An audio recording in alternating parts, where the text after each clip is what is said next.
अस्सलाम वालेकुम क्लास बच्चों, आज हम देखेंगे फ़िज़िक्स के चैप्टर। ठीक है, क्लास 9। तो बच्चे ऐसे चैप्टर जिनको आप किस तरह से तैयार करें कि आपका सब्जेक्टिव पेपर कंप्लीटली सॉल्व हो जाए। तो बच्चों चैप्टर साथ साथ नोट करते जाएं, जैसे चैप्टर 1,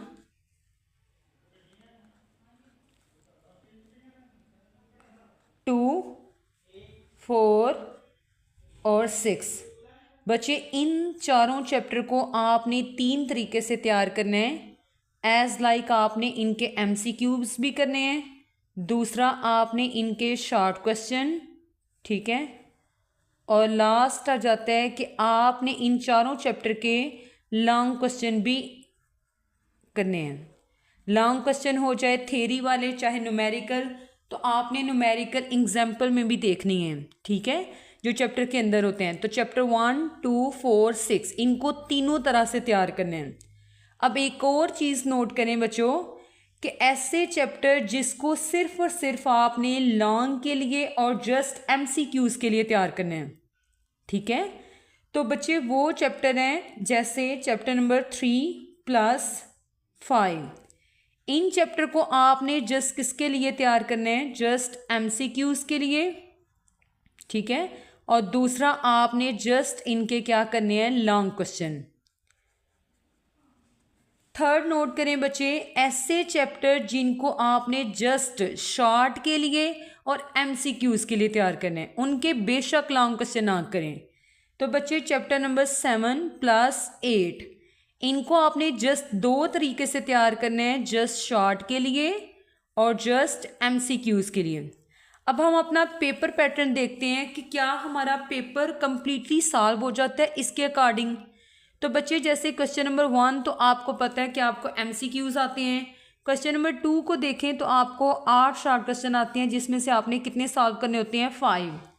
तो क्वेश्चन नंबर 2 के लिए जो हमने चैप्टर तैयार किए हैं बच्चे, चैप्टर देख लेते हैं। तो चैप्टर कौन सा है? 1 और 2। शॉर्ट क्वेश्चन की रेशो को चेक करें तो जैसे चैप्टर 1 से कितने आ रहे हैं? 3, और चैप्टर 2 से कितने आ रहे हैं बच्चे? 2। तो आपके इजीली तौर पर कितने शॉर्ट क्वेश्चन सॉल्व हो जाते हैं? 5। तो आपने कितने करने होते हैं? 5। सेम एज लाइक अगर हम क्वेश्चन नंबर 3 की बात करते हैं, ठीक है, तो क्वेश्चन नंबर 3 में भी बच्चे जो आपने चैप्टर तैयार करने हैं और उसके अलावा शॉर्ट क्वेश्चन की रेशो चैप्टर नोट कर लें। जैसे चैप्टर नंबर 4 और 6, 4 में से कितने शॉर्ट हैं बच्चों? 3, और 6 में से कितने हैं? 2, ठीक है। इसी तरह से क्वेश्चन नंबर 4 की तरफ मूव करते हैं। तो क्वेश्चन नंबर 4 में देखें तो बच्चे इसके लिए चैप्टर कौन से हैं? जैसे 7+8। शॉर्ट क्वेश्चन की रेशो देखें तो 7 में से कितने शॉर्ट हैं? 3, और 8 में से भी कितने हैं? 3। तो अब आप ऊपर भी चेक कर सकते हैं कि चैप्टर 1, 2 आपने शॉर्ट के लिए किया हुआ है, 4 और 6 शॉर्ट क्वेश्चन, 4 और 6 शॉर्ट के लिए, 7 और 8 भी शॉर्ट के लिए आपके ये सॉल्व हो गए। अब हम लॉन्ग क्वेश्चन को देखते हैं। तो बच्चे आपने जो लॉन्ग क्वेश्चन की पेयरिंग करनी है, आपने फर्स्ट 2 वाली करनी है, ठीक है। जैसे चैप्टर नंबर 1+2+3 एक ये पेयरिंग है, और एक सेकंड जो पेयरिंग है 4+5+6, ठीक है। तो देखिए 1, 2, 3 क्या लॉन्ग के लिए ऊपर हो रहे हैं? तो 1, 2 आपका लॉन्ग के लिए, 3 भी जस्ट लॉन्ग के लिए, तो आपका ये भी सॉल्व हो जाएगा। 4, 5, 6, 4 और 5 लॉन्ग के लिए, 4 और 6 भी लॉन्ग के लिए आपने ऑलरेडी तैयार किया हुआ है।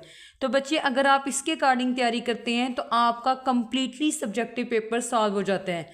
बाकी जो चैप्टर्स हैं जैसे इसको शॉर्ट के लिए किया है और MCQs के लिए किया है, तो इस तरह से आपका ऑब्जेक्टिव भी पेपर हो जाएगा और सब्जेक्टिव भी।